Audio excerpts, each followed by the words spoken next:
Y hay baja conexión. ¿Lo pausaste? ¿Cómo andan? ¿Todo bien? Mati, ¿se va a grabar? Sí, ¿no? No tengo idea. Ponemos que sí, que se grabe. Y vemos. Dale. Ahí estamos. Bueno, primero agradecerle a los chicos por la conexión fuera ya del curso, ¿no? Ya terminados y con el curso aprobado. Agradecerle a Francisco Lutero, uno de los médicos del hospital, y a Nacho Fante, Ignacio, dos amigos de la casa que cuando les comenté la idea de armar un power con unas fotos para chicos que ya habían tenido el curso conmigo de radiología pediátrica, dijeron que sí de primer momento. Así que la idea es un poco, son 10, 12 placas, criticarlas sanamente, ver si están bien, si no están bien, ver Francisco y Nacho qué buscan en la placa que nosotros hacemos, ¿no? Porque nuestra formación en un punto es media básica, nosotros hacemos una placa, nos enseñan cómo está bien, cómo está mal, pero después no sabemos qué pasa en el informe, ¿no? En la sala de informe donde ellos dos están ahí con los libros, tirando ángulos, tirando medidas, y nosotros nos quedamos ahí como diciendo, che, la placa les habrá servido. Entonces la idea es criticar un poco y que Fran y Nacho nos vayan guiando y meter un poco más los pies en el barro, ¿no? Empezar a entender de que nuestro laburo no es solo la imagen, sino el post-imagen. ¿Qué le pasa a esa imagen cuando recorren el hospital? Y tratar de entenderla. No, che, la placa salió bien porque está o no está rotada, sino la placa está bien porque es diagnóstica, es característica, no irradia al paciente de más. Entonces, me parece que nuestro laburo es mucho más que solamente apretar un botón y hacer una foto. Así que bueno, le doy la bienvenida a Francisco y a Nacho. ¿Cómo andan? Mati. Bien. Bueno, Muy bien, muy bien. bien? ¿Todo tranquilo? Sí, de lujo, de lujo. Hoy los enganché con Franco la comida del hospital que está de guardia y Nacho, bueno, te corté el asado al medio con el horario. Bueno, pescado, pero sí, es bueno, me es bueno cortaste ver el pescado, pero todos bueno. pudieron conectarse también. Sí, te cortamos el pescado, Nacho, que sube las fotos a las redes. Nacho, ¿estás en Santa Fe en este momento? Sí. Está en Santa Fe, voy a contar una intimidad. Dejando todavía el campeonato. Pero Yo bueno. soy amigo de Nacho en Instagram, lo sigo en las redes, soy fiel, y todos los fines de semana pone fotos de algo a la parrilla. Así que cuando salga la pandemia, no, Fran nos va a invitar. Ya, que quede Claro. grabado, así lo Yo comprometemos. tengo que admitir que tuve el placer de comer un asado de acá del profesor Nacho, que tan bien ha practicado, así que ojalá se pueda repetir de vuelta. La pandemia lo dejó Buenísimo. practicar, que encienda las brasas. Tranquilo. Yo invito al resto de los chicos si quieren prender la cámara, a ver si ahí no, nos vamos, así no vemos solamente nombres. La idea, chicos, es que se relajen, esto no es con examen, los médicos, los chicos son hiper piolas, pueden criticar, pueden decir lo que se le venga a la mente de la placa, nada va a estar mal, es todo constructivo. Así que, sin más, vamos a empezar con el Power. Le puse un título que, bueno, nada, que va a quedar como medio raro porque el título dice unos mates y algunas radiografías y debería ser un asado y algunas radiografías, algo para comer y la radiografía, pero bueno, es un horario que está ahí, ya estamos más para el almuerzo. Y la idea, como les repetía, es empezar a ver algunas placas y empezar a ver si está bien, no está bien, tiene alguna patología, no tiene, y que los chicos nos desarmen con las dudas que vayan apareciendo. ¿Les parece bien? Sí, profe. Vamos, de una. Bueno, arrancamos con la primera. Placa media polémica en la pediatría. No es una placa que es tan nuestra, ¿no? Tan de un paciente pediátrico de primera infancia. Si no es, quizás la hacemos más en un paciente adolescente. ¿Qué placa es?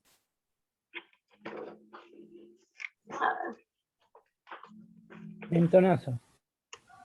Un mentonazo. Un mentonazo. Fran y Nacho, el mento, ¿por qué no lo hacemos tan común en pediatría? ¿Por qué no está algo tan generalizado como en un adulto? Y porque los chicos no nacen con los senos paranasales permeables, sino que van permeabilizándose, aireándose a medida que van creciendo.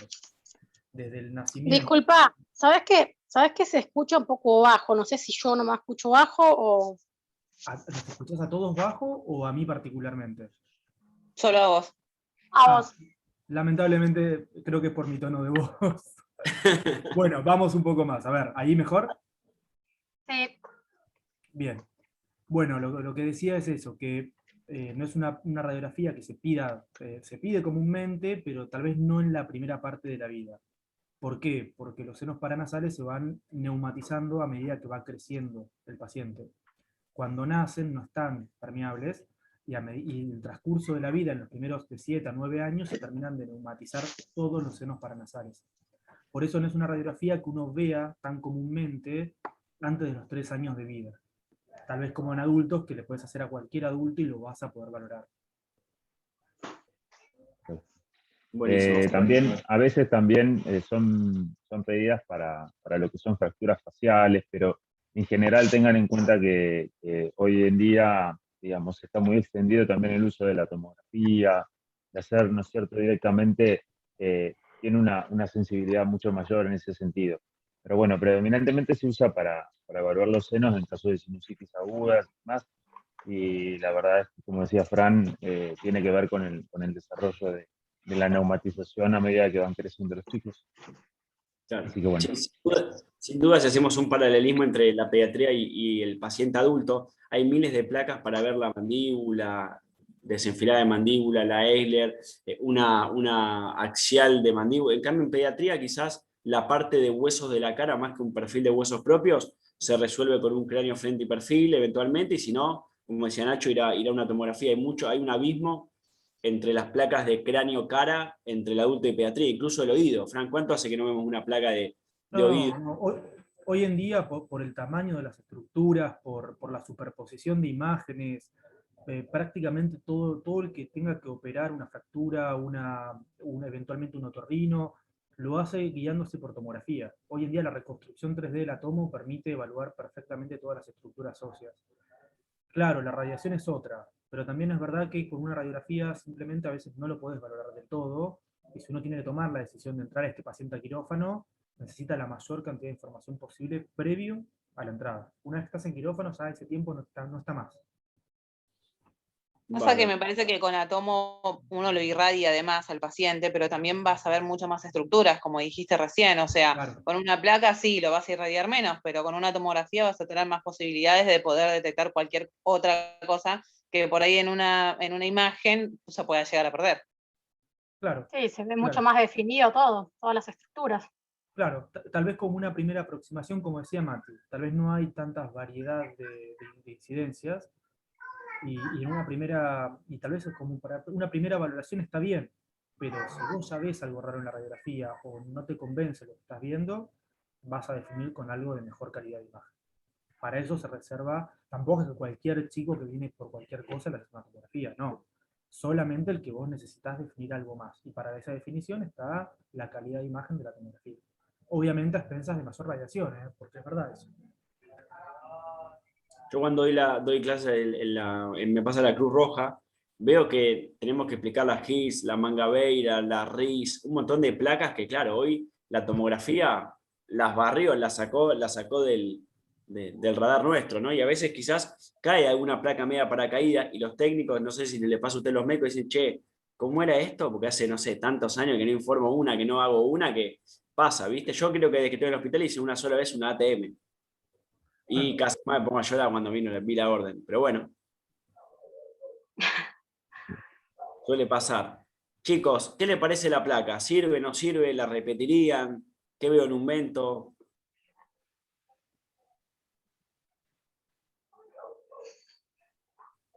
¿Qué se acuerdan del mento? Estamos ahí con la placa. Buenas tardes a todos. Yo soy Liliana y te diría que estamos ahí. Está ahí, está al borde de decir, che, vamos a repetirla, ¿no? Fran, Nacho, te llega esta placa. ¿Qué hacemos? ¿La informamos? ¿La arriesgan a informar? La informás. Tampoco está pésima. La informás porque te la podés informar. Claro, tal vez no es perfecta tampoco. Pero bueno, Sí. viste que en paciente pediátrico es difícil a veces conseguir una colaboración total del paciente. Si vos claramente no es una placa de un chico, esta. Una radiografía de un chico de por lo menos 7 años para adelante, incluso más, 9 para adelante, por esos senos frontales. Pero si vos me decís que, supongamos que tuvieran neumatizado todo previamente, vos me decís que es un chico de 4 o 5 años, no le mando a repetir la radiografía, la informo. Sin duda lo categórico para, al menos a mí, para decir, che, la placa sirve o no, es el tema del peñasco, ¿no? Que no se me meta el peñasco en el maxilar y que no tape un proceso, ¿no? Un proceso infeccioso. Entonces ahí está como, nada, está como rara. Sí, sí, te da falsas imágenes. Te da falsas Fran y Nacho, para huesos propios de nariz, ¿el mento sirve, no sirve?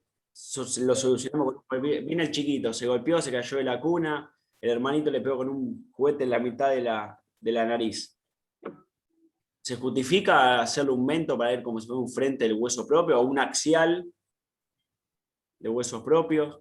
Por lo menos, no es algo, no es una práctica habitual tampoco que la pidamos. La verdad es que para valorar las estructuras óseas de la nariz, predominantemente, si tenés una sospecha de uso propio de la nariz y no mucho más. Como te digo, esto yo creo depende mucho también de la sospecha clínica que uno tenga, ¿no? Porque realmente si vamos para sospechar de un trauma y a partir de eso sospechar algún tipo de fractura, en general hasta está discutido el uso, ¿no es cierto?, inicial de la radiografía de cráneo muchas veces. Entonces, bueno, lo mismo para el macizo. Creo que lo mismo en este paciente, si vos me decís la placa está bien, está ahí, y yo te digo, mira, si es una sospecha de sinusitis, la verdad es que me sirve, yo la ventaneo un poco más hoy en día con la radiografía digital, la ventaneo un poco, me empiezo a dar cuenta cuáles son las estructuras que están superpuestas y me termina sirviendo. Esa es otra ventaja, ¿no es cierto?, que hay hoy en día para los centros que tengan radiografía digital, me parece. Poder jugar con esas cosas. ¿Les ayuda un poco que la pared del seno no esté engrosada? Que la pared esté simple, que esté normal, digamos. Claro. Sí, y los niveles, predominantemente, si no hay niveles hidroaéreos, a nivel de los senos también es otra de las cosas, ¿no? No sé, Fran, ¿qué te parece?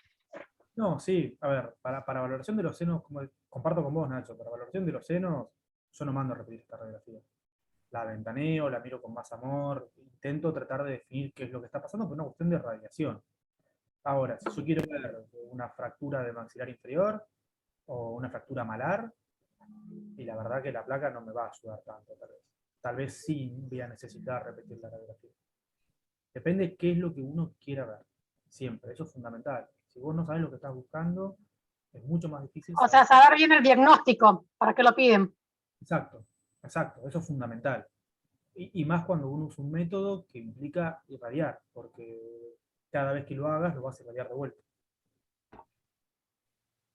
A mí lo que me pasa a veces es el frente y perfil, como el par radiológico es el fronto y mento, como que a veces el médico tiene como la mano calibrada para el frente y perfil, senos paranasales, pero también nada.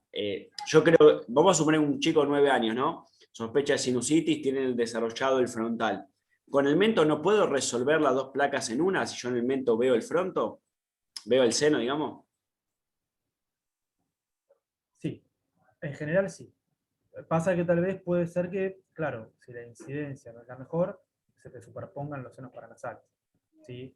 Por ejemplo, en esta puntualmente se ve muy bien todo, tal vez el que no veo tan bien es el esfenoidal, ¿sí? Que lo tengo un poquito tapado acá atrás. Yo lo veo muy bien, no todas salen así de bien. ¿Sí? Y de vuelta, acá ventanear es fundamental. Si vos tenés radiografía digital, que es lo que está hoy en el mundo, te permite poder corregir muchos errores de técnica, ¿viste? Si vos tenés una radiografía fuera demasiado blanda, yo no podría ver los senos, porque vería todo con la misma densidad. Yo eso lo puedo modificar digamos, lo puedo modificar en el post, ¿sí? Pero si esto fuera una placa impresa, ya está, no puedo hacer nada más con esto.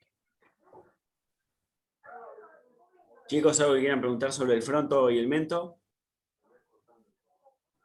Una preguntonta, ¿puede ser? Sí. ¿De cúbito o erecto el paciente?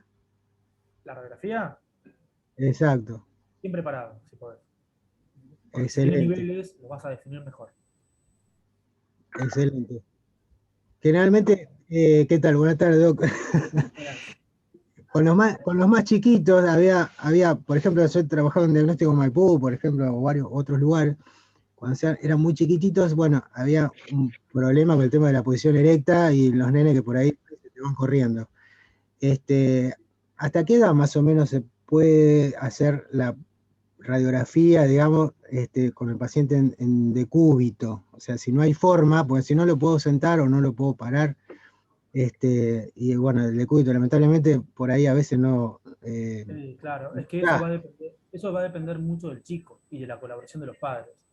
Vos podés hacer una radiografía de un paciente de pie, el padre lo sabe manejar al hijo, el tipo para. Entonces eso no es un conflicto. Lo que vos tenés que lograr es que el chico se quede quieto y que se quede parado. Esa es la cuestión. El padre lo tiene chico, digamos, y lo puede, y no hay conflicto, lo vas a poder hacer. Ahora, si chico, vos podés tener un pibe de 15 años, autista, tampoco lo vas a poder hacer. Bueno, porque no te va a colaborar en nada. Por eso depende mucho del paciente. Yo no lo limitaría con una edad. Lo pensaría cada caso individualmente de acuerdo a la condición del paciente y la colaboración de los padres. Perfecto, perfecto. ¿Y AP o PA? No, AP me parece. En eso creo que va a estar bien. Igual, no sé qué pensás vos, Mati, pero las dos instancias te va a ayudar. Sí, sí. A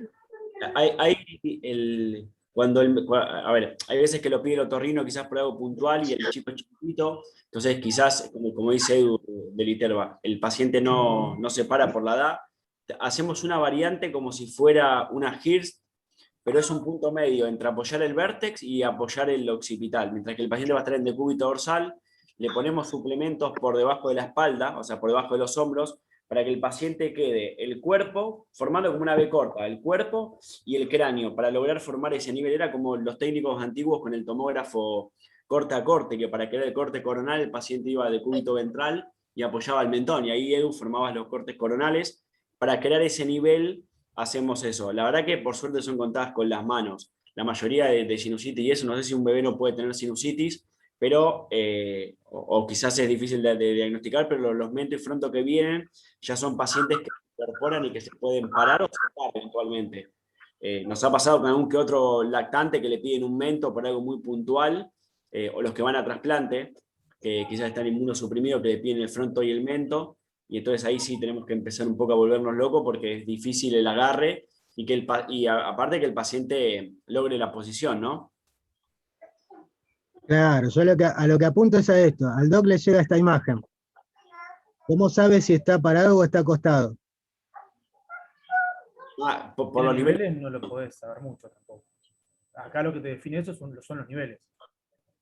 Bien. Claro. Más que nada sabe el por qué, Juan, o sabés, Juan, perdón. No, más que nada porque generalmente yo voy al detalle técnico. O sea, vos si al médico no lo conoces al que le va a llegar, normalmente nosotros los números plomados los colocábamos por encima, o sea, a la altura, digamos, del vértex, o más hacia la derecha, generalmente a la derecha. Cuando está hacia arriba del número, sabemos que ese paciente está parado. Ahora, cuando el paciente está acostado, lo ponemos abajo, o sea, hacia donde está el maxilar, hacia abajo, ¿sí?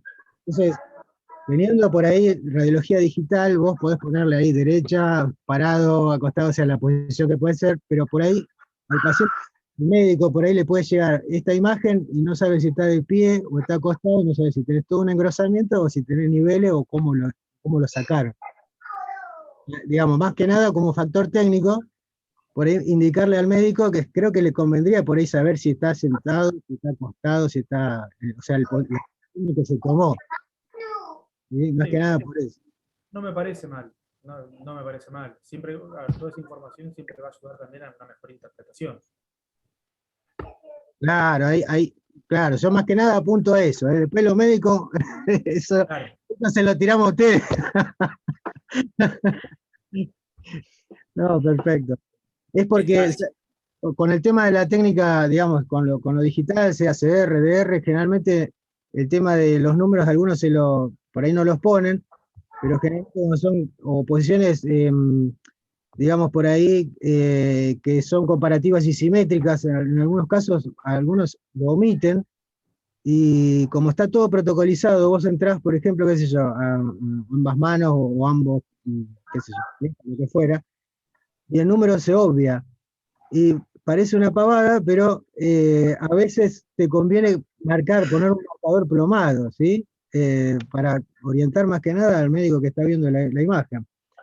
Después, bueno, hay formas, digamos, está bien protocolizado, pero por ahí a veces nos pasa que por el apuro y todo, por ahí esto en vez de hacerlo AP, ingresamos al protocolo que es PA, y ahí se nos hace un lío bárbaro. Ahí está, más que nada a eso es lo que apunto. Sí. La ventaja de lo digital es que en algunas cosas te soluciona, pero si no estás atento y estás en la vorágine, como a veces me gusta decir que es una máquina de sacar chorizo, mete un paciente atrás del otro, sin poder estar tranquilo y ver la imagen, cuando hiciste un paciente con el rayo póstero anterior y lo ingresaste como AP, el paciente claramente tiene una destrocardia, ¿no? Y Claro. acá quizás capaz que no sé, si yo me llevo a equivocar en un momento, quiero creer que si tiene una sinusitis, el medicamento va a ser generalizado para los dos. Quizás no es un error, es un error, pero quizás es algo que, bueno, es un error es leve comparado con un tora que si la diste vuelta es un problema gigante, ¿no? Claro. Bueno, ahora que pregunte otro, si no, no voy a poder comer asado.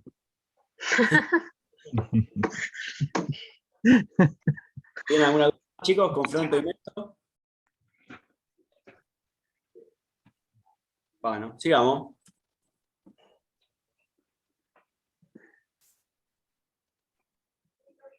Cosas buenas y cosas malas tiene, ¿no? La placa. Placa de Pelvis frente. pelvis frente. Quedó ahí un poco escueta la rotación interna, se ven los trocánteres menores todavía para hacer una buena rotación interna. Y tiene una patología que es conocida ya por nosotros. Epifisiolisis. Sí, de cadera. ¿Se acuerdan qué era? Sí. Le cuento a Fran y a Nacho, me gusta dar el ejemplo del helado, ¿viste? Yo cuando era quizás más chiquitito, el heladero del barrio ponía en bolsitas y esta se caía, ¿sí? Sobre la metáfisis, y creo que es una genialidad, la verdad, que lo de las bochas de helado es esta patología, que ¿por qué puede pasar, Fran, Nacho? O sea, el paciente llega al consultorio, ¿cómo, Ya, por qué? el mecanismo del por qué, la causa, digamos, intrínseca no está en el claro. Sabe que hay mayor predisposición en la adolescencia, particularmente en hombres y en chicos con sobrepeso. ¿Sí? Por eso uno tiene que estar muy pendiente de los chicos que están con dolor articular o cojera a esa edad, ¿sí? Puntualmente. Tal vez si fuera un paciente más chico no la pensás, pero puntualmente en ese rango etario, en ese tipo de pacientes, lo tenés que tener siempre presente. ¿Sí? ¿Y qué le falta, chicos, a la placa? Que hay algo muy contundente, que es una lucha. Protección. Le falta la protección. ¿Varón o mujeres? Protección.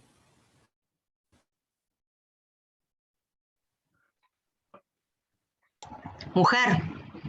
Mujer. Entonces, ¿la protección dónde iba? ¿Recuerdan? Hacemos un pantallazo. ¿Se acuerdan de ese punto medio entre la sínfisis del pubis y el ombligo? Tapando la parte más superior del anillo pelviano, ¿no? Que es donde se encuentran los ovarios. Fran y Nacho, ahora consulta más técnica. Cuando nosotros le ponemos el protector y a veces se va un poquito más a la izquierda, un poquito más a la derecha, ¿qué es lo que claramente no puede tapar un protector que me dé el motivo de, che, tengo que repetir la placa? La articulación. Sobre todas las cosas. Igual, idealmente, ninguna estructura ósea. A ver, la idea del protector es que tape lo menos posible siempre. Porque tal vez no tiene algo articular, tal vez tiene algo de partes blandas. ¿Sí? Tal vez si vos le pones el protector acá y le taparas, por ejemplo, toda la región central, por más que vos vieras bien la síntesis del fémur, te podrías comer que el chico se tragó una moneda y que está en recto, por ejemplo.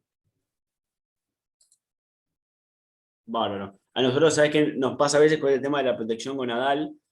A los técnicos creo que nos pasa, que es el miedo a ponerlas y a tapar algo. Yo ayer hice una y el paciente justo se me movió al momento del disparo y cuando la vi, claro, al tener digital directo, la ves en el monitor, estaba creo que a medio milímetro de tapar el acetábulo, ¿viste? Y dije, y son esos segundos que decís, ¿qué hago? ¿La repito, no? Y dije, bueno, mirá, le digo, nada, llamé al médico, le digo, mirá, fíjate, te sirve.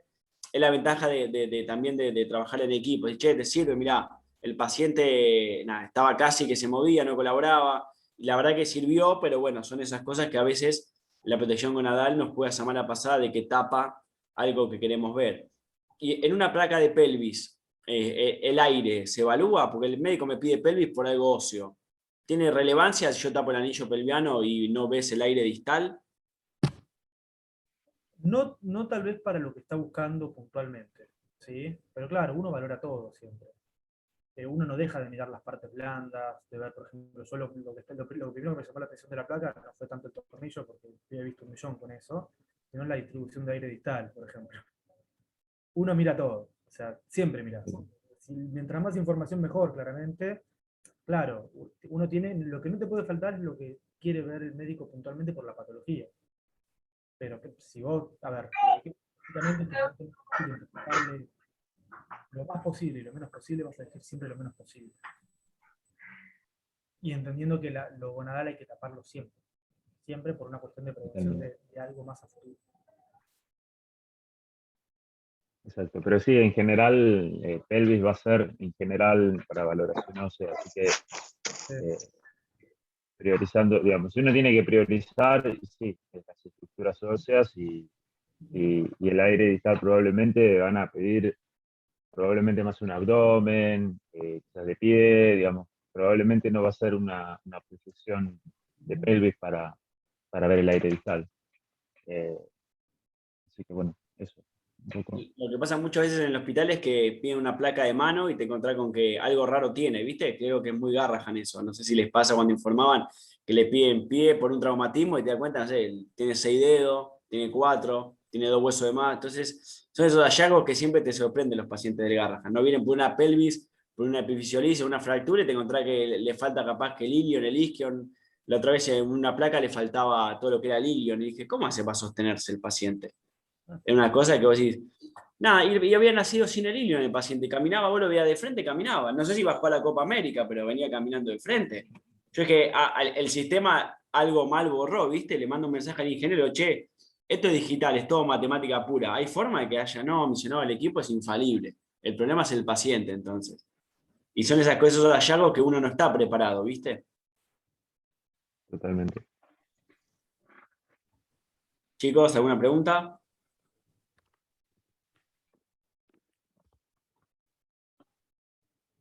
Están tímidos, pero yo les puedo asegurar Entonces, que si puedo hablaban. hacer una pregunta, entonces coincidimos de que no debemos usar el protector, porque si vamos a tapar otra cosa, y aparte tener la posibilidad de tener que repetirla, te conviene hacerla de una, posicionarlo bien y no tapar ninguna estructura.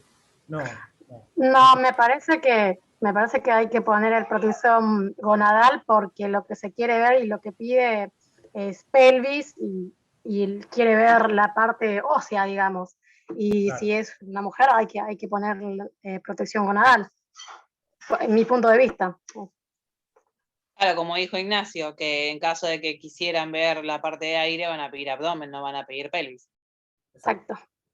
Sí, por eso la primera placa, nosotros le preguntamos a la madre, primera placa en el hospital y la primera placa va sin protección para tener algo panorámico. Es un poco como el tóraco abdominal en neo, como primera placa. Es, che, panorámicamente está todo bien, listo, después se empieza a proteger.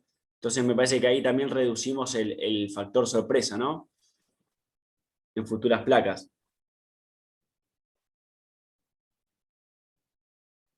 ¿Qué opina Juan, Fran y Nacho? ¿Les molesta el protector? ¿Sí, no? ¿Qué les parece? El protector tiene que ir siempre.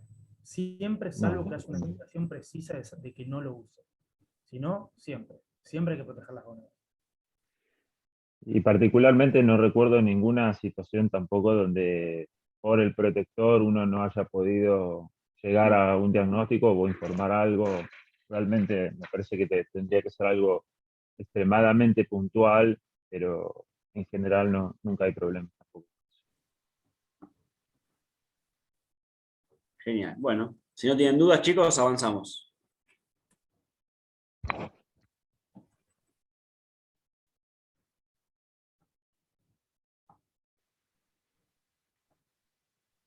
Placa D.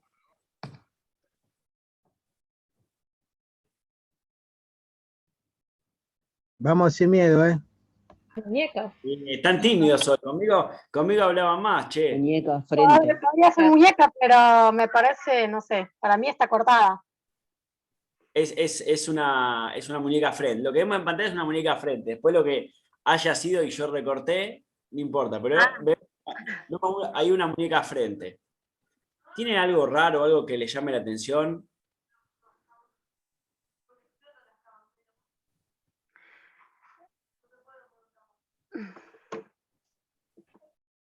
¿Tiene un yeso, puede ser? No.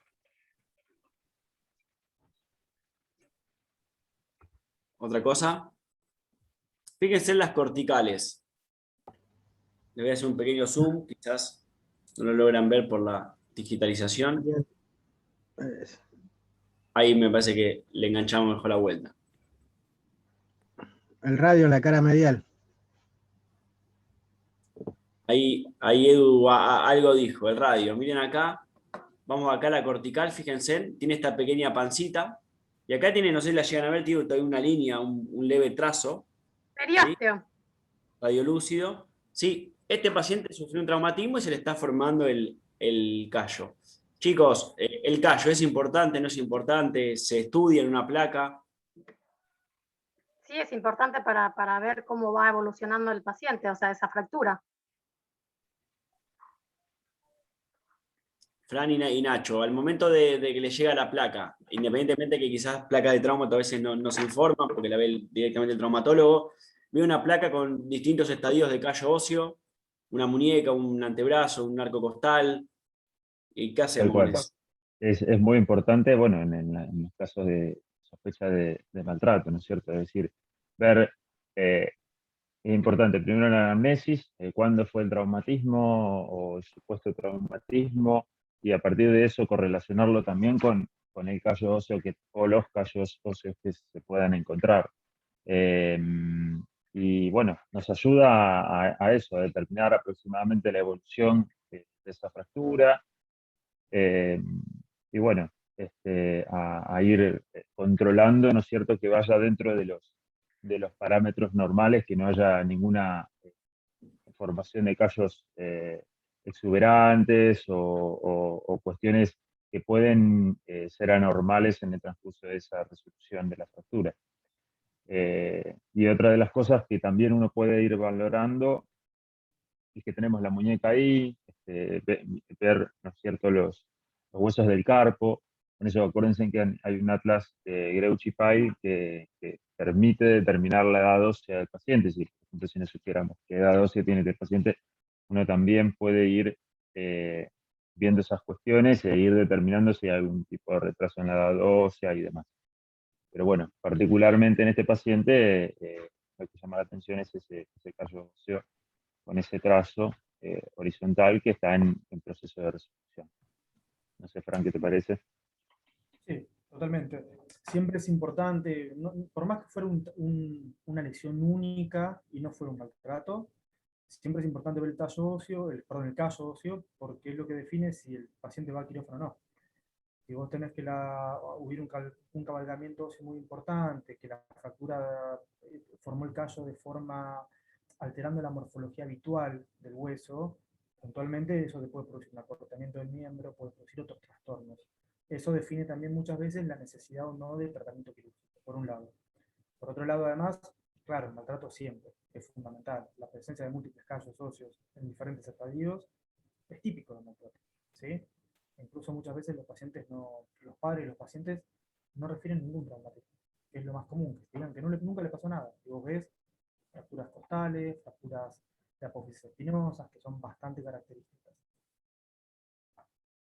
Y también es importante, calculo que para ustedes los médicos, el relato, ¿no? Del cómo fue, lo que decía Nacho de la anamnesis. Yo me imagino una situación, paciente 2, 3 años, y el relato es medio incongruente. Hay cosas que un chico de 2 años no hace, y hay cosas que, viste, que te van llamando la atención, y después creo que la placa, me parece que ahí termina, es el monio del diagnóstico de maltrato, ¿no? De que no sea un diagnóstico presuntivo, sino que ya sea confirmado. Puede ser, Fran, o Nacho, que la placa sea el fin de ese círculo que engloba todo. No es el fin.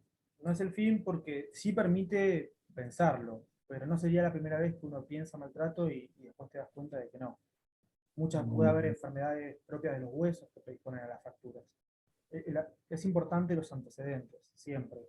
Uno llega al diagnóstico de maltrato por muchas cosas, entre ellas las radiografías, que no son nada menores, porque es algo evidenciable, es algo que uno puede decir de forma objetiva, demostrar que el paciente tuvo fracturas múltiples, ¿sí? Pero claro, no es la única condición, no es como el diagnóstico definitivo solo por las radiografías, ¿entendés?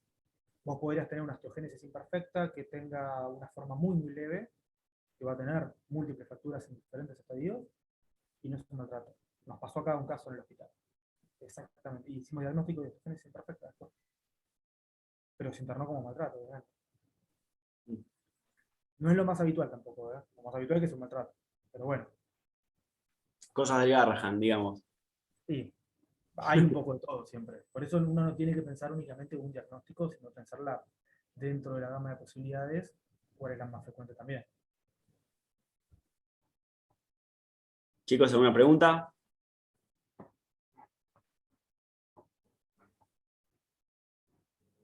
Bueno, vamos siguiendo despacito.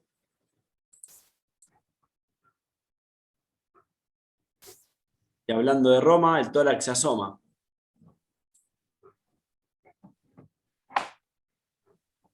¿Estará bien esta placa? ¿Estará rotada, inspirada, poco penetrada, blanda?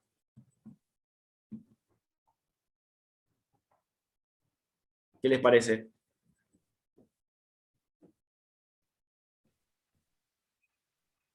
Esta creo que Mónica la manda a repetir, me parece, ¿no?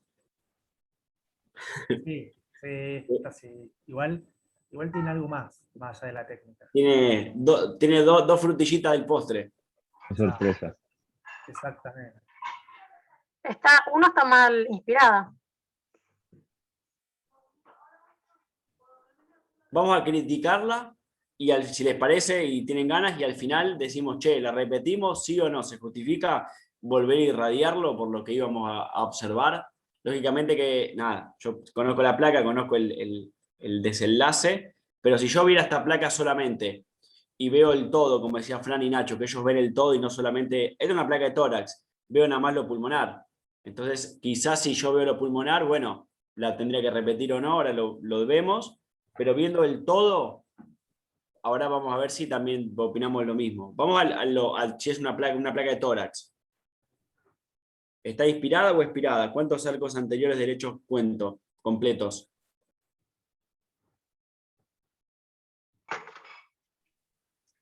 Sin que se me sumerja ahí en la sombra hepática. 6. 6. 1, 2, 3, 4. Y yo cuento 5 y el sexto ya se mete, ¿no? Sí. Está como medio de llama. Y ahí es cuando voy y busco al médico más copado, más con pinche para que me haga zafar la placa, ¿no? Si está sin duda Fran, le digo, Fran, mirá, tengo esta placa. Que pase. Nacho, ¿pasa esta placa o no pasa ahí en Santa Fe? Sí, acá pasa. Pasa, ¿no? Pero puntual, la placa estaba, se podría haber hecho mejor, sin duda. Está un arco costal. Pero bueno, vamos a seguir mirándola. ¿Está lordótica? ¿Tiene las clavículas por fuera del campo pulmonar? Está lordótica. Está casi, es una muy buena descentrada de vértices, casi. ¿Está rotada? Tomando los bordes de la columna, ¿no? De la vértebra, y trazando una línea al mismo nivel de los arcos anteriores. ¿Tengo la misma distancia? Hay un temita en la clavícula derecha, ¿no? No, está rotada. Está un poquito rotada, más a la izquierda. O sea, todos los parámetros de una placa de tórax dan a que la tengo que repetir, ¿no? Estamos de acuerdo en eso. Vamos a mirar la placa por completo. Empecemos de afuera hacia adentro, vayamos viendo, como decía Fran. Fran, ustedes cuando informan, y Nacho, una plaquita de tórax, ¿tienen algún mecanismo tipo agarro, voy de acá para acá, de arriba para abajo? Sí, creo que todos tenemos, pero tal vez no todos tenemos el mismo. Pero siguen un orden siguen un orden para no saltearse nada, ¿no? Que no les quede nada afuera. Llega un momento que lo hace de forma automática. Es más, hace que sea mejor la sistemática. Que sea más sistemático. Eso quería decir. Algo sistemático. ¿Vos, Nacho? No importa el orden, digamos, en que uno lo vaya viendo, pero sí importa, lo que dice Fran, ser sistemático, no olvidarse de nada. Eso te ayuda a, particularmente voy evaluando lo que es vía aérea, parénquima pulmonar, lo que es la silueta cardíaca, y después paso a todo lo que sea la parte ósea. Y en eso también, con la radiología digital, voy ventaneando y voy, digamos, haciendo el ventaneo en lo que yo quiero ir revisando, ¿no es cierto? Así que bueno, en general acá terminaría lo último porque pasaría a la parte ósea finalmente, pero bueno, se puede ver, ¿no es cierto?, la lesión de ambas clavículas, con lo cual también podemos pensar en lo que venimos hablando, de maltrato, las dos clavículas fracturadas, los mecanismos de lesión pueden orientarnos hacia maltrato en este caso, pero sin descartar, como decía Fran, otras causas como pueden ser osteogénesis imperfecta o patologías, ¿no es cierto?, que puedan simularlo. Listo. Me llega a mí, Matías, como técnico esta placa, ¿no? Le llega a cualquiera de los chicos. Vamos a pensar que no estamos en el Garrahan. Me llega esta placa, yo estoy trabajando en la clínica Sarasa. ¿Puedo mandarme por mi cuenta y hacer placas de un protocolo? Hablo con el médico y le digo, che, mirá, me parece que por la edad esto es medio raro. ¿Querés que hagamos algunas plaquitas más complementarias? ¿Cómo sería el accionar de un técnico que no trabaja en el Garrahan, que no tiene nuestra estructura, para abordar cuando ve esto, ¿no? Porque si uno se pone a pensar, bueno, la placa se ve lo que se tenía que ver, o el pedido médico seguramente era sospecha de maltrato, o Batter Children, o el nombre que le pongan, o traumatismo, se ve. ¿Qué hace el técnico, Fran, Nacho? ¿Qué tiene que hacer? Algo que no estamos en el Garrahan, olvidémonos del hospital. Ya, pues puede ser tranquilamente que se lo hayan pedido por un broncoespasmo. ¿Entendés? Eso es lo importante, acordarse, si vos ves este tipo de lesiones y no está detallado eso en la orden, pensar de que hay algo encubierto, de que hay algo que tal vez no se diagnosticó, como en este caso una doble fractura de clavícula. ¿Sí? Ahí lo ideal sería hablar directamente con el médico, decirle, mirá, estoy viendo esto, mirá la imagen y avísame si querés que hagamos algo más antes de mandar al paciente. Porque tal vez el paciente se va a su casa, tal vez le pidieron un tórax por otra cosa y se fue a su casa y vuelve al mes que viene. Y al mes que viene tal vez no vuelve. Y es la única oportunidad de engancharlo, ¿no? El maltrato. Si vos ves una doble fractura así y no hay ningún antecedente de eso, tenés que buscar otras cosas también. Por eso es importante mirar la radiografía más allá de lo técnico, ver si si ves algo grosero, tratar de informarlo antes de mandar al paciente. Okay. Qué importante es la comunicación con el médico de imagen y el médico que pide la placa, ¿no? Muchas veces capaz que el médico que pide la placa le sorprende, pero el imaginólogo que tiene el ojo calibrado.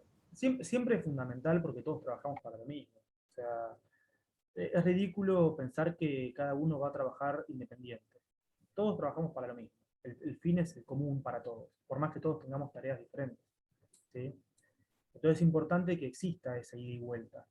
Claro, a veces uno no lo propone, a veces el otro no lo propone, a veces no se da por ninguno de los dos.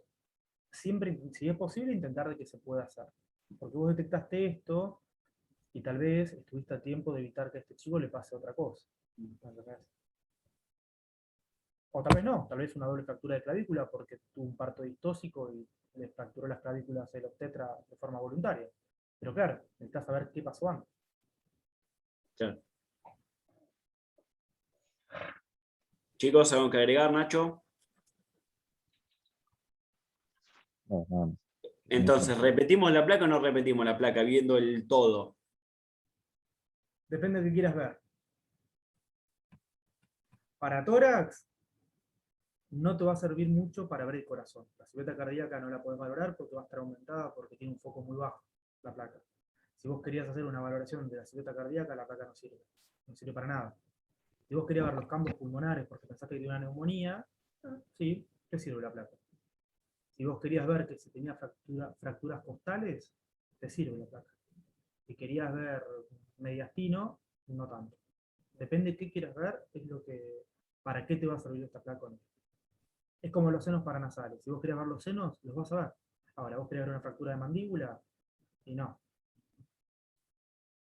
Qué importante es laburar con el diagnóstico, ¿no? Ver, cuando uno tiene la orden, leer el diagnóstico y de última consultarlo antes de hacer la placa si uno no lo conoce o uno lo toca de oído. Y después intentar, a mí lo que me gusta es ver el diagnóstico o la placa y después intentar de ver si el diagnóstico lo encuentro en la placa. Me parece que quizás es lo más entretenido de nuestra función. Totalmente. Y esta es letal, esta es...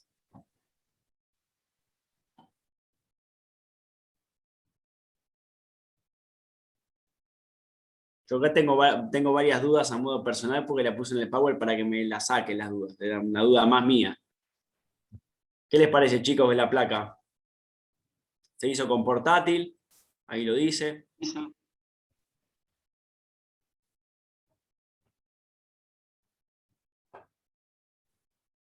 ¿Qué será, no?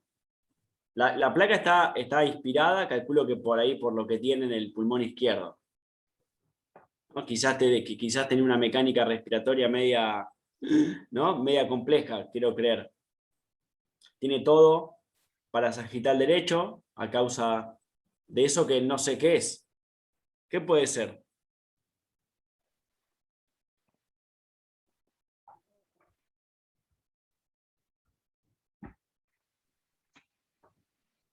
¿Tienen alguna idea, chicos? Neumotórax. ¿Será, no será? A mí del neumotórax me da la impresión que no, porque vos fíjate que está todo enmarcado, está como contenido en algo. ¿Sí? El neumotórax es este aire entre las dos pleuras, que lo que va a hacer no va a tener un contorno que lo delimite. Y acá vos fíjate que Maxi tiene como esta línea, como que está dentro de algo, ¿no? Como si fuera una burbuja gigante, una bombucha. Lo que no es, sin duda, es la típica placa de neo, más allá de la edad, de esa hernia que vemos que son muchas cavidades aéreas metidas en el pulmón del lado izquierdo. No sé acá los doctores qué les parece. Acá por un sándwich de bondiola aparece el diafragma ahí arriba, ¿no? Mirá que vamos, el que gana va, paso de tu dirección, no. Bueno, claramente es una estructura radiolúcida, ¿no es cierto?, que está ocupando el hemitórax izquierdo, que está desplazando lo que es la silueta cardíaca, el mediastino, la tráquea, hacia el lado contralateral. Vemos que hay una poca aireación del parénquima pulmonar también de ese lado, ¿no es cierto?, del lado izquierdo. Y podríamos decir que también hay como una hiperinsuflación del lado derecho, que tiene que suplir parte. Fíjense que está aparentemente funcionando con el pulmón del lado derecho, y del lado izquierdo prácticamente no tiene nada, o puede estar hipoplásico, o puede estar comprimido, no lo sabemos, pero sí se ve esa estructura radiolúcida. Yo creo que tiene un aspecto que me recuerda mucho a lo que llamamos en el abdomen, cuando vemos una imagen similar a lo que es el grano de café, es decir, una estructura visceral, probablemente hueca, que pueda haber pasado hacia el tórax, y que bueno, y que se encuentre, quizás pueda llegar a tener un poquito de nivel abajo, no se llega a definir bien eso, probablemente está acostado, así que va a ser difícil de valorar eso. Pero bueno, yo me inclinaría más por alguna estructura abdominal que pasó, y dentro de eso puede ser intestino grueso, puede ser, no me parece tanto para intestino delgado, pero puede ser el estómago, aunque también sabemos que en caso de alguna hernia reumática pueden pasar vísceras sólidas también. Me parece que en este caso es algo víscera hueca, dentro de alguna de estas estructuras que estuve nombrando. No sé, Fran, ¿qué te parece? Sí, yo creo que los dos diagnósticos más, pensé lo mismo que vos en un momento por esta imagen lineal que tiene abajo, digamos, área radiolúcida, que bien parece bien como de grano de café, y lo primero que pensé es que lástima que no le hicieron una tórax abdominal, ¿no? Porque ahí te definía todo. Lo otro puede ser un enfisema lobar congénito, no es el lugar más común porque el lóbulo inferior izquierdo no sería el inferior derecho o el superior izquierdo, pero pueden tenerlo igual. Claro, nos sobra un poquito la imagen en grano de café, que fíjate que incluso como uno la ve empujando el diafragma hacia abajo, entonces lo que te queda la duda es si es un vólvulo que pasó a cavidad, hacia tórax, o si es un enfisema que ya es tan grande que está empujando todo lo demás. Acá la tórax abdominal hubiera venido bien. Por más que uno vea esta imagen bien en tórax, la tórax abdominal hubiera sido mejor, porque te permitía valorar también la cavidad abdominal en este caso. Después uno podía enfocarse si quería en tórax, ¿sí? Podías repetir una radiografía de tórax como segundo estudio, pero la primera le hubiera hecho una tórax abdominal y hubiera sido mejor. Yo soy un poco reacio, ¿viste, Fran, en los perfiles? Y Nacho, saben que soy medio, ya nos conocemos, en medio anti. ¿Se justifican una hernia diafragmática los perfiles? No. No, por Inicialmente, A nosotros, les cuento, el cirujano general nos corre no porque se va a operarse, ¿viste? Vos decís, ¿qué verán en el perfil que les sirva para la cirugía? no cambia nada. Realmente confieso que yo creo que en radiología pediátrica vos nos das un perfil y nos desorientamos un poco porque estamos muy acostumbrados a no verla. Es decir, en el adulto quizás es algo muy común, que se pida frente del perfil, frente del perfil.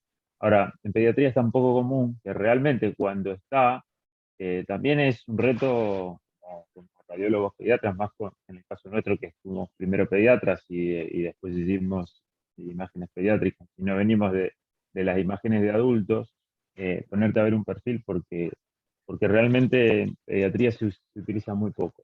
Y me parece que hoy en día, con el resto de los métodos que tenemos, desde la ecografía hasta que los cirujanos probablemente le van a pedir una tomografía, y tenemos un método tridimensional, creo que es muy poco lo que puede aportarnos un perfil, ¿no? Parece sumar una placa, una irradiación sin sentido. Este paciente quizás no, pero muchas veces nos pasa cuando vamos a neo o a un paciente internado en terapia, que le piden perfil, y no es un perfil, es una tangencial, porque el paciente nos rota 90 grados, cambia la distribución del aire, y un paciente intubado de neo no lo puedes agarrar cabeza y cuerpo y hacerle ting 90 grados para hacer las 3 dimensiones. Entonces me parece que también hay muchas veces que el frente creo que alcanza y sobra, pero uno está tan programado con el frente y perfil, porque te lo bajan de tu formación, ¿viste? Frente, perfil, par radiológico, le tenés que mandar al médico 2 proyecciones, y hay veces que a una proyección a usted les alcanza y les sobra. Sí. Seguramente. Chicos, ¿algo que quieran agregar? Edu, el sanguchito de bondiola me gusta con limón, ¿eh? En realidad lo vamos a ir a comer a Santa Fe. Ah, vamos, Nacho, qué grande. ¿Sabes que cuando yo conocí a Edu, que ya quizás nos hicimos más conocidos, estábamos en el congreso de Rosario, donde Colón pierde la final? ¿Te acordás? Claro, claro, sí, sí. Ya hoy, no sé cuántos años después, tenemos acá un hincha de Colón. 2019 fue, Ahí para Paraguay. ver. No había Me mojé pandemia. bastante. Me agarró la lluvia. Chicos, Pero bueno, se logró, se logró. Felicitaciones por el campeonato. chicos, ¿alguna pregunta de tórax?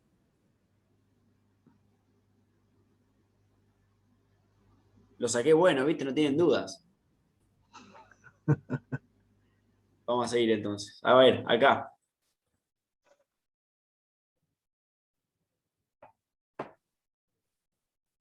Y acá te quiero ver, ¿no? Te pido una mano frente por traumatismo. Sin duda es una mano frente, ¿no?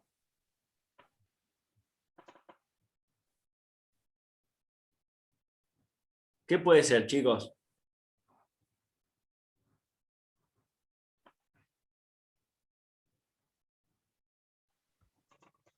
no solo los dedos están como soldados entre sí, las falanges, sino que también aquí todo esto es todo piel, ¿no? Está todo unido bajo la piel. No hay aire acá en el medio que me dé que son dedos separados. ¿Puede ser una sindactilia, Nacho?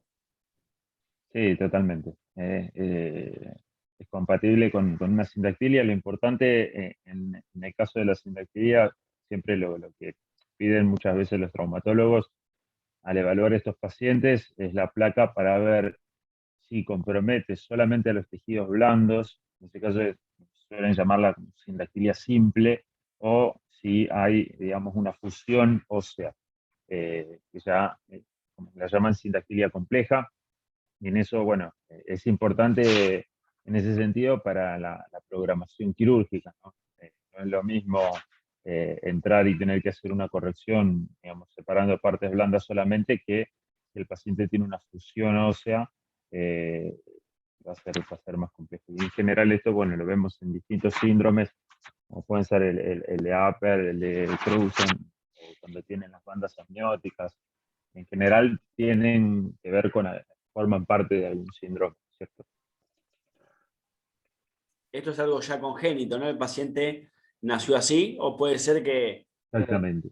Congénito. No, nacen así, directamente, y tiene que ver con formar parte de algún tipo de síndrome. A veces puede estar asociado con otras malformaciones craneales o de otras áreas del cuerpo. Y la polidactilia, ¿no? Eso de tener dedos de más. ¿También puede pasar que es algo congénito? Sí. O sea, por lo mismo, por síndromes parecidos a la sindactilia. Es síndrome. Sí, forman parte, digamos, de distintos aspectos. Como así puede haber síndromes que asocien, digamos, sindactilia con polidactilia, digamos, eso también, digamos, forma parte del efecto. Pero a lo que va más a la parte radiológica y específicamente en la sindactilia, muchas veces el traumatólogo va a querer evaluar qué tipo de fusiones tiene el paciente, para saber qué correcciones van a tener que hacer a nivel quirúrgico o cómo va a ser la programación de las distintas cirugías para la corrección, para darle al paciente la mayor funcionalidad posible, ¿no? Es lo que se busca. Sí, no solo la fusión de dedos, sino veo ahí en el pulgar cómo se deforma la falange, Exacto. cómo se llega... Están luxadas las falanges, exacto. Están luxadas, muchas veces tienen luxaciones interfalángicas. Bueno, todo eso forma parte de la programación quirúrgica que le vayan haciendo al paciente para salvarlo en la mayor cantidad de estructuras posible y que el paciente tenga una movilidad aceptable que le permita desarrollar algunas tareas. Nos pasaba un poco cuando vimos con los chicos miembros inferiores con el tema de la osteocondrosis, ¿no? De los osteocondromas, eso que cómo dolía, ¿no? Que muchas veces era un tumor benigno, pero que al paciente le dolía y lo había que operar porque era dolor. Me quiero imaginar a este paciente, más allá de la falta de movilidad, quizás el dolor de la falange y que no va a poder tener una calidad de vida, porque quiero creer, ¿no? Yo, nada, lógicamente que lo pienso de acá de una clase. Si vos tenés un dedo de más, y sí, quizás te va a complejar, porque hoy los chicos por el bullying, hay cosas que están muy como sobre el tapete, pero tener los dedos fusionados, ¿no? Y no poder hacer esto de la pinza, que es algo tan básico, que uno no se da cuenta de la pinza, pero no usen el dedo gordo por un minuto, no pueden hacer nada. O sea, todo involucra el pulgar. Entonces me quiero imaginar, pobre el chico, la poca funcionalidad que va a tener esa mano. Sí, seguramente. Seguramente.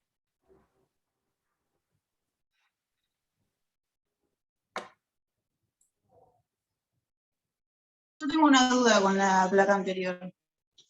Vamos, ahí volvemos. En ese caso, ¿cómo miden con las tablas a ver si tiene un crecimiento lento o acelerado? Suponiendo que sea... Claro, vamos a suponer que esta misma placa es una edad ósea. No mirás, o sea, más allá de la deformación, vos mirás el cierre de los cartílagos de crecimiento y obviamente los huesos del carpo. Si hubiera una malformación también de los huesos del carpo, y bueno, la basarás en otras cosas, pero uno mira las tres cosas: radio cubital, carpo y cierre también de las epífisis de los huesos de la falange. Lo mirás todo. O sea, metacarpo y falángico, si no podés valorarlo, valorarás carpo, y si no, valorarás radio cubital. Se puede hacer igual. Puede pasar, quiero creer que puede pasar, quizás no es algo tan normal, que venga un paciente con una sinatilia, una polidactilia para hacer una edad ósea, ¿no? Me parece que la edad ósea va más asociada al problema de crecimiento. Sí, exacto. No la van a hacer por la malformación, la van a hacer por si tiene un retraso del crecimiento o un desarrollo precoz. Pero la podés valorar igual. Los cierres de los cartílagos los podés ver igual. Está bien, no va a ser perfecta con las tablas de Breulich, pero la podés hacer igual. Y en este caso, volviendo a la pregunta de Maribel, vamos a suponer que este paciente, una edad ósea, está todo confuso porque no es una mano frente, no lográs ver, sí, se logra ver el pisiforme, pero vamos a suponer que está medio confuso. ¿Se puede tomar otra articulación, la silla turca, como reparo, como un perfil, como para ver el crecimiento? No. Las tablas son de edad ósea, son de mano. Y muñeca y mano, y se usa eso. ¿Por qué? Porque es la única que está detallada de acuerdo a la edad. Vos no tenés tablas de edad para hipófisis, por ejemplo, o para pierna, o para cráneo. No sirve para eso. Listo. Sí tenés osificaciones en tiempos definidos, pero no te la vas a jugar a ver si está osificado o no todo el cuerpo. O sea, vas a valorar la mano. Sin duda. Buenísimo. Bueno, esto es un dolor para los ojos. 3 dolores para los ojos. El famoso niñograma. Me acuerdo cuando arrancamos el curso con Literva, ¿te acordás, Fran, que te pregunté por la sífilis congénita?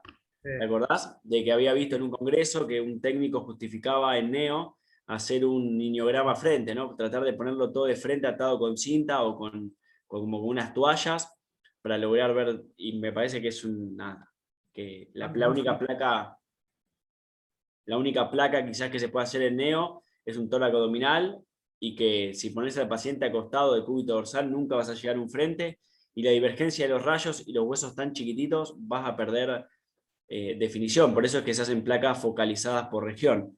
¿Qué les pasa a Fran y Nacho cuando ven esto, ¿no? Que ellos, no nosotros, ellos hacen esta placa, o te llega de afuera, o te llega un compañero nuestro que capaz que le chingó al colimador, y bueno, puede pasar, y ven esto? Y depende, a ver, es el planteo de siempre. A ver, depende de qué quieras ver. Pero en general la placa no sirve para nada. Es muy difícil que vos puedas valorar estructuras chicas con esta placa, por ejemplo. Eso por un lado. Ahora, vos querías ver distribución de aire abdominal, bueno, te sirve, ¿sí? Querías ver si tenía en general los huesos relativamente bien y no tenga nada grosero, sí, pero si tenés que definir algo puntual, no sirve para nada. No podés ver los campos pulmonares, no podés ver la silueta cardíaca de forma valorable, no podés valorar alguna articulación fina, lesiones obviamente corticales, medulares, no las vas a poder definir, ni te digo una fisura ósea. Andá a buscar un despegamiento perióstico en esta radiografía, y ni te hablo que el cráneo es invalorable. La placa, este tipo de radiografías no sirven para nada.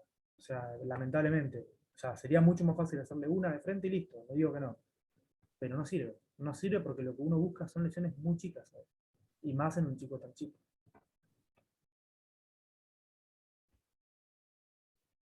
Algo chico que quieran preguntar del niñograma. En algunos libros está descrita la posición. Se ve que quizás en algún momento se hacía. Hoy ya me parece que es una placa que está descontinuada. Claro, tal vez en un momento sí, pero hoy en día ya no se aplica más. En el hospital particularmente hay algunos casos específicos, por ejemplo, los pacientes con artroglucosis, pero específicamente con esa patología, que nacen con múltiples contracturas que pueden comprometer miembros superiores e inferiores, y en esos casos a veces se piden este tipo de radiografías. En general es más raro porque es una patología con diagnóstico prenatal, donde ya en general se sabe desde antes, y no tiene demasiado, o sentido el estudiarlo con una radiografía completa, ¿no? A veces conviene más de miembro superior y muñecas, pero ir haciendo por regiones, como decíamos. Pero en ese caso, en esa patología, no es raro en el hospital a veces encontrarnos con este tipo de placas, ¿eh? Porque, bueno, el paciente recién nacido, valoran cómo están la flexión, si es de la muñeca, de los brazos, de las piernas, si tiene alguna luxación, si tiene alguna fractura asociada, que a veces la pueden tener. Pero son casos muy puntuales. Para el resto de las cosas, la verdad es que no, como decía Fran, no estaría justificado, no tiene sentido. No puedes evaluar nada más. Y lo mismo te piden. ¿Puede repetir la patología? Que no lo escuché bien.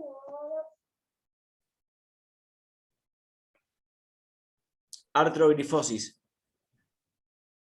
No escuché lo que preguntó. Sí, artrogrifosis, es la patología. Imagínate que querés ver algo referido al maltrato en toda esta placa, no hay... Aparte, no queda todo el cuerpo de frente. Vos me decís, che, queda de frente todo el cuerpo, pero ni eso. No des chance de que quede todo el cuerpo de frente. Ah.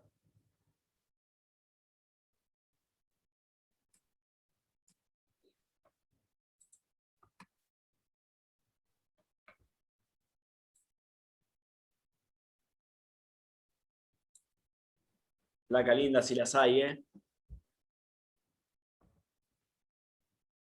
No hay placa más linda que el espino y me parece que la pelvis. Son placas que son lindas, no sé si les pasa, ¿no? No son lindas a la vista, che, que linda placa.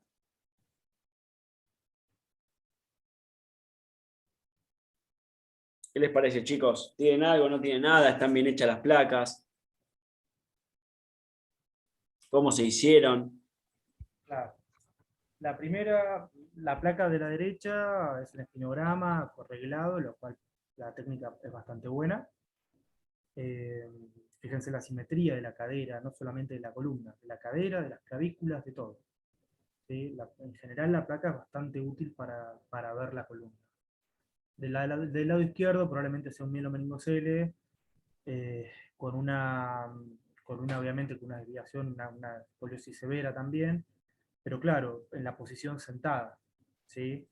¿Por qué? Porque estos pacientes, muchos no pueden caminar y no pueden estar de pie. En estos casos, si uno tuviera que elegir en un paciente que no puede deambular o que no puede sostenerse solo, lo ideal sería hacerlo, si se puede, sentado, ¿sí? Eventualmente. Mejor sentado que acostado. Acostado uno no va a poder ver nunca la disposición de la columna de la forma erecta, que es lo que vos necesitas ver.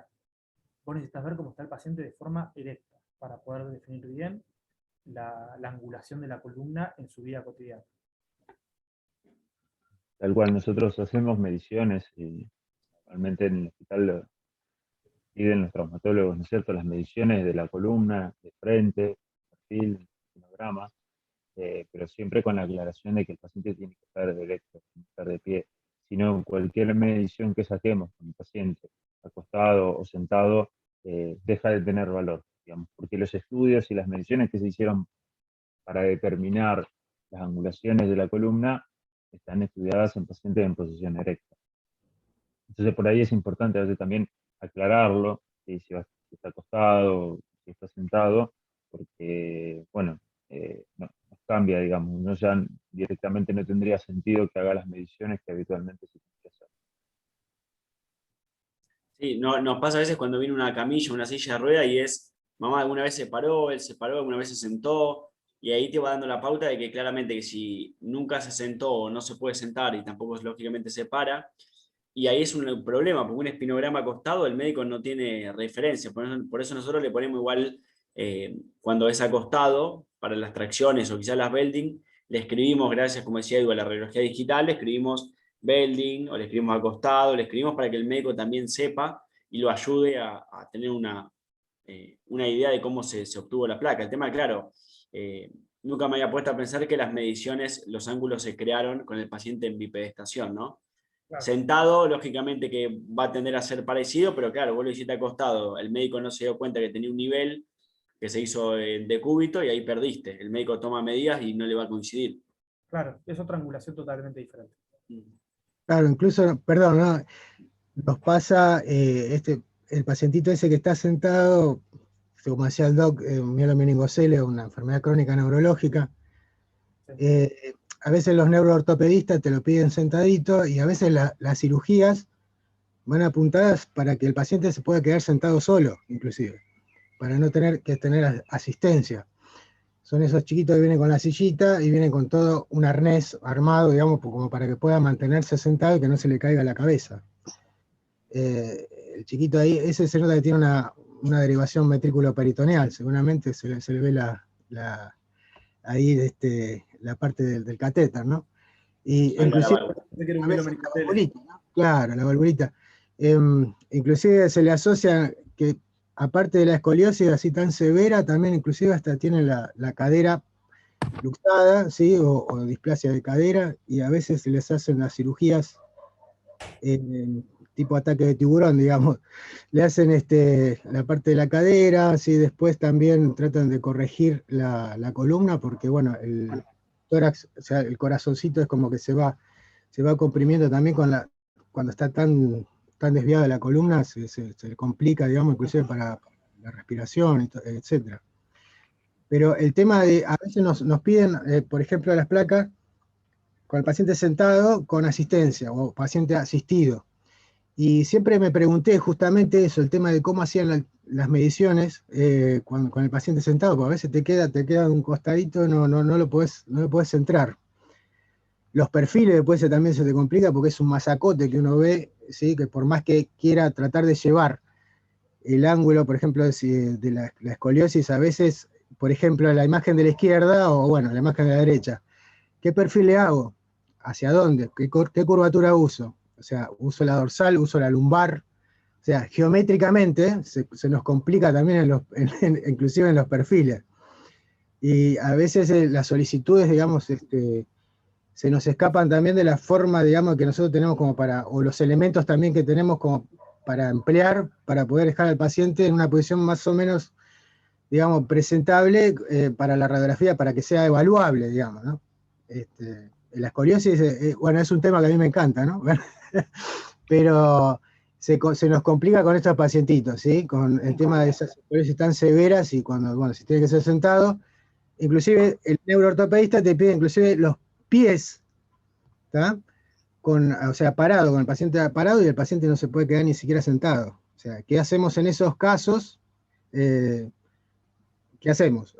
Nos disfrazamos de mago, lo agarramos de los brazos, pobrecito. A veces se nos complica bastante adquirir la imagen, digamos, y hay una distancia entre lo solicitado, ¿sí? y por ahí lo que realmente podemos lograr con el paciente, ¿no? Con esas condiciones.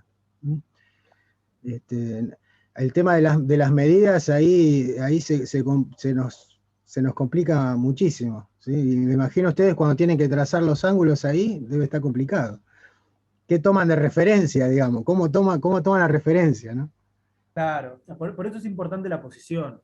Si vos me decís que, por ejemplo, en el segundo caso, que el paciente está acostado, ni siquiera la mido. Claro. La mido porque no tiene sentido. Yo no sé si el paciente estaba acostado y se tiró a la derecha, o si realmente tiene esa curvatura. No me sirve para valorarla. Claro, si es para ver la escoliosis nomás, sí, pero si es para hacer una medición para un procedimiento quirúrgico, con una artrodesis, no. Claro. Y esto con los que nos ponemos a llorar cuando vamos a la cirugía y le ponemos un arco en C, y a veces no sabemos cómo angularlo porque ahí se nos complica un montón. ¿Cómo hacen las mediciones, no? Es increíble. Es increíble. Bueno, los dejo, sigan. Ahí está.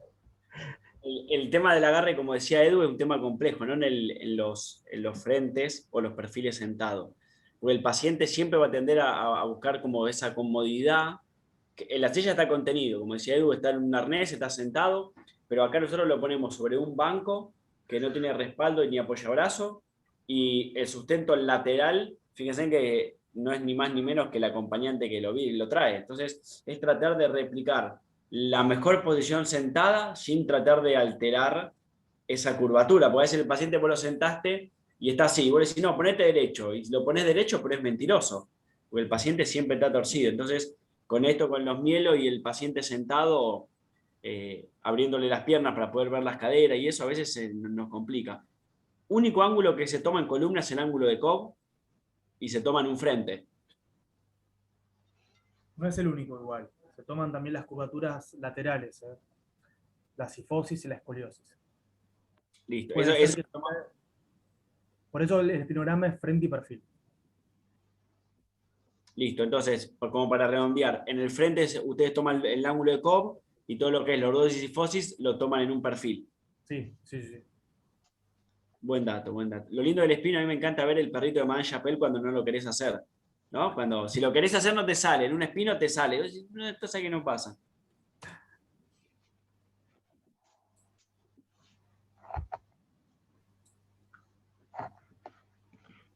Bueno, chicos, placa de Pelvis. placa de pelvis, con protección gonadal, como dice, patología conocida ahí que tiene 2 clavijitas, una osteotomía quizás de las más viejitas, ¿no? La patología, ¿se acuerdan, chicos, cómo era la patología y la cirugía? Háganme quedar bien, por el amor de Dios.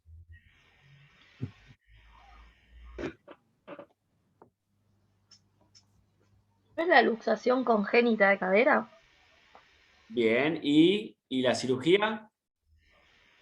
Ah, no me acuerdo. Empezaba con S. Ujú. Sal, sal. ¿Qué está preguntando? La Salter. Era este corte completo, lo que va a ser arriba del acetábulo, se vuelve a cabalgar el acetábulo y se fija desde el ilion con unas clavijas. ¿Sí? Chicos, ustedes que son más duchos y que son pediatras, de forma rápida, llega el paciente, llega papá con el nene, el pediatra hace la maniobra de Barlow y Ortolani, ¿cómo llega? Ahora también ustedes hacen eco. ¿Cómo es el circuito para darle un... Idealmente debería descubrirse al nacimiento, con las maniobras inicialmente y con la ecografía que se hace entre el mes y medio y los 3 meses. Con eso deberías estar. Si eventualmente no lo viste, que es raro, que es muy raro que no se ha sido detectado con las dos cosas, pero supongamos que nada, no se controló nunca, nunca fue a hacer la ecografía, nunca hizo nada. No va a poder caminar, va a tener un acortamiento de los miembros, una marcha particular, y claro, ya después de los 5 o 6 meses, dependiendo la osificación del núcleo femoral, ya se diagnostica con radiografía directamente.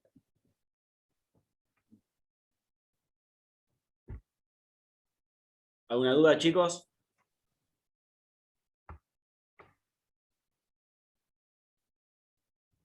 Bueno.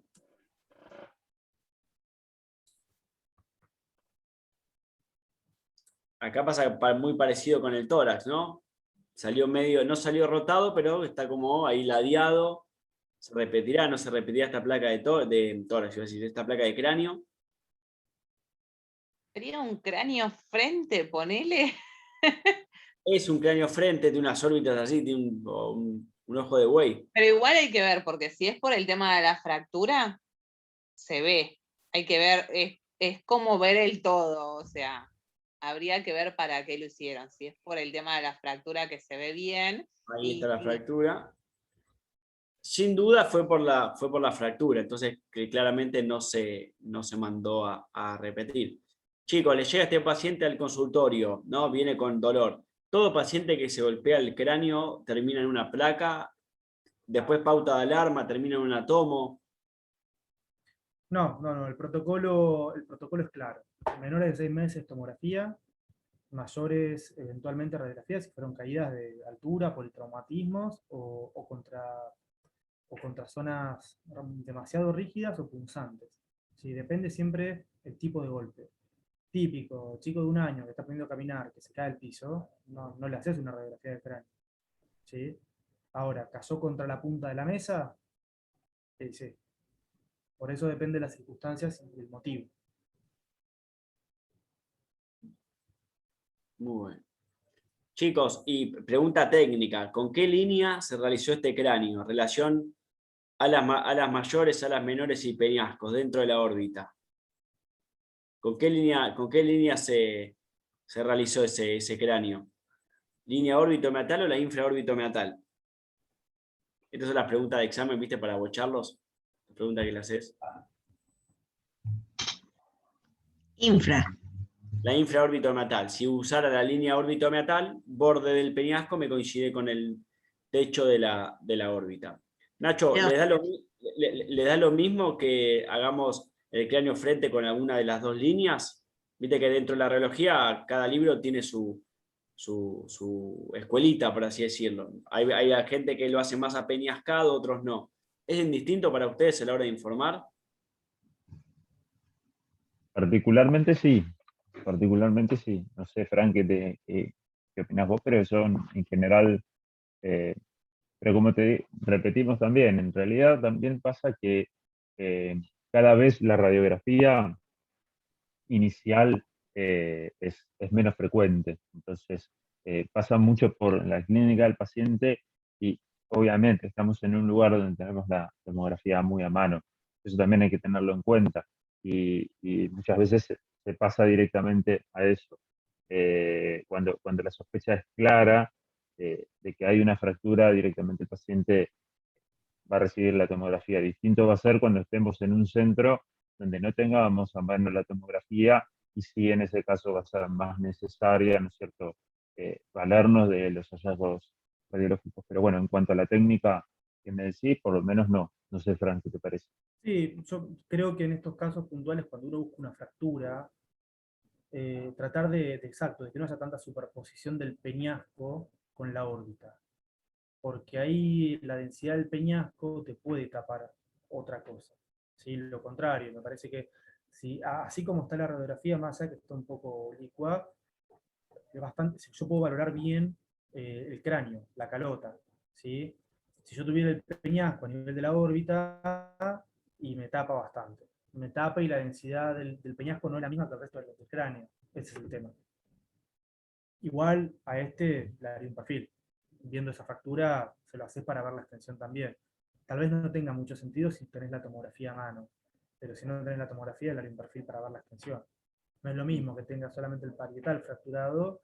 Fíjate que la fractura parece llegar a techo de órbita y no tenés muy claro si llega a occipital o no.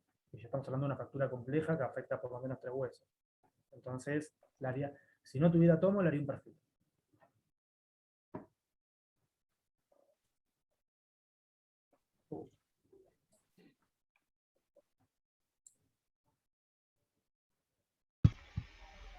Polémico. Sin duda es el mismo paciente que el del tórax, ¿no? Vienen ahí, son primos hermanos. A ver, mirando esta placa digo, tuvo una fractura de húmero, nunca se resolvió, por eso es que quedó con esta curvatura. Sí, Después pero digo, tiene el callo, no sé si es uno solo, son muchos, si tiene distintos estadios, porque tengo una línea radiolúcida ahí, metida en el callo. esto es lo que pasa cuando no tratás la fractura. ¿No ves? Por esto es importante el control del callo óseo. Este chico seguramente no consultó por el trauma, porque los padres no lo llevaron a consultar. ¿Sí? Escondieron la lesión y el chico curó solo como pudo. Por eso tenés este callo desorganizado, por eso no es tan parecido al de la muñeca, que vos veías un callo bien formado. Esto es lo que te muestra, este tipo de fracturas, este tipo de lesiones, este tipo de evolución del callo óseo, es lo que te hace plantearte que hay un maltrato ahí. Porque este chico nunca le inmovilizaron el brazo, ¿entendés? Nadie se lo inmovilizó, nadie le puso un clavo endomedular para evitar ese cabalgamiento. Simplemente lo dejaron curar como pudo, y así le fue. Por eso tiene la superposición y la angulación que tiene el hueso.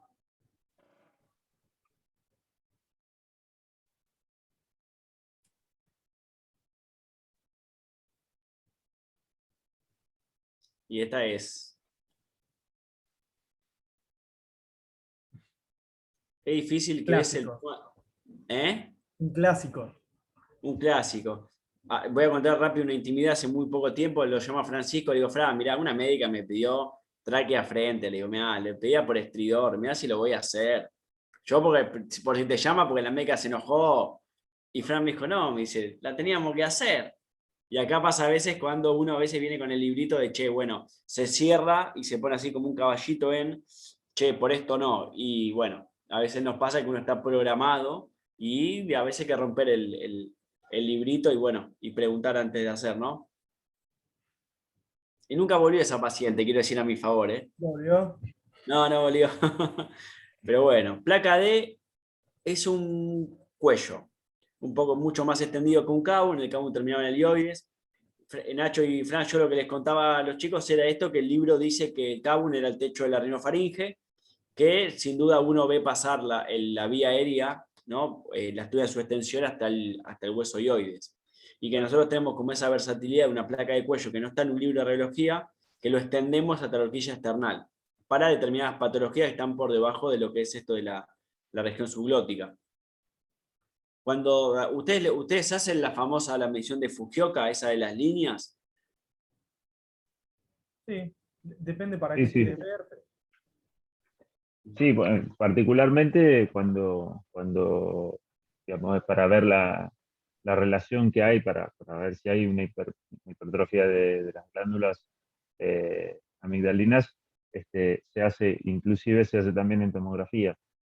Pero bueno, tiene que estar en general pedido, el pedido específico de lo que se quiere estudiar, ¿no?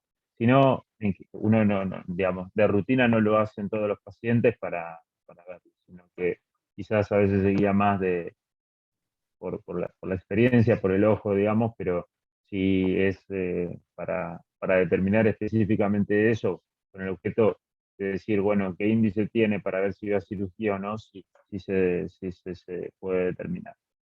Y bueno, después también evaluar los espacios retrofaríngeos. Es muy importante, tanto para la región amigdalina como para el espacio retrofaríngeo más abajo, este tipo de placas. Y esta placa, sin duda, está bastante bien, está bien, las ramas del maxilar están bien despejadas, está casi superpuesto. Pasa que esta placa es de repetir, si la placa no tiene una buena columna aérea, o la placa está media ladeada, el paciente el plano sagital no lo puso paralelo al estativo y quedó medio como pegando un cabezazo. ¿Es motivo de repetir eso o no? Si está muy hiperextendida, es una de las cosas que a veces tenés un ensanchamiento del espacio retrofaríngeo y el paciente está muy hiperextendido, el espacio puede disminuir y a vos cuando lo midas te va a dar alterado el índice. Entonces, es importante que el paciente esté en posición neutra, ni muy flexionado, ni muy hiperextendido del cuello, porque si no, eso te va a cambiar la dimensión de las partes blandas retrofaringias y te puede dar un valor alterado en la medición. Eso es un punto a tenerlo en cuenta muy importante para este tipo de placas. Chicos, ¿algo que quieran preguntar sobre el cabum?